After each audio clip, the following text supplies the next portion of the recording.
So here's a quick demo of the Kenwood hybrid running psk31 and a couple other little notes here.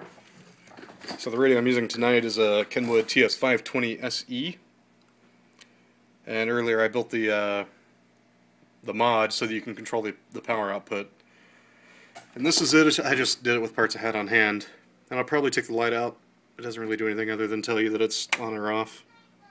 And it basically just drains the battery at this point. So there's a 9-volt battery in here. It's a 100K pod, and then I just put in a switch to try and save the battery. But then I added the light, which pretty much negates that. So anyway, that goes into the accessory port on the back of the radio, into the ALC line. It actually feeds a negative voltage into the ALC line, and then you can adjust that with the pot. And that tells the radio to either power up or power down. Basically just power down. So the foam patch on the back of the radio, I have that running into a little external sound card here that I had on hand too, and that goes in the laptop. So you can take this thing down to like half a watt if you wanted to.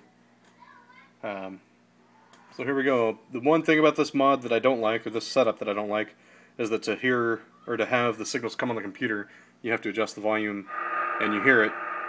You know, it'd be nice not to have to do that, and I can work around that. I just didn't spend a lot of time on this today, or tonight. So here we go, there's some signals coming in. So that's coming from the radio through the patch into that external sound card and then into the software. It looks like there's a signal over here too. There's 2, 3, 4, 5, 6 people in there that I could probably pick out if I really tried. I can hear somebody coming in strong there. AI4RA.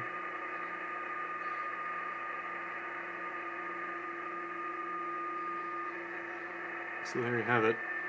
So I'll do a quick demo, I guess. I haven't been monitoring too long. Looks like there's quite a few spots for me to throw a CQ out there. So I'll click over here to tell the software to send my signal there. And then I'll make sure that my switch is on, because this is 100% duty cycle psk31. You don't want to be running that at full power on a tube rig. There's somebody really strong. Let's see who that is. Their signal doesn't look great. And it's not really decoding. I don't know what that is. Anyway, we'll try it up here. So there we go. Now we're transmitting.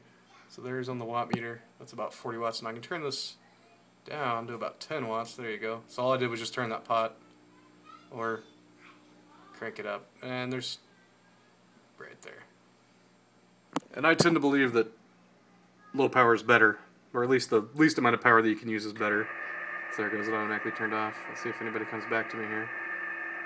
Oh, I might have gone right next to somebody there. There is a slight signal there, but I'm not going to change my frequency here. Unless somebody comes back.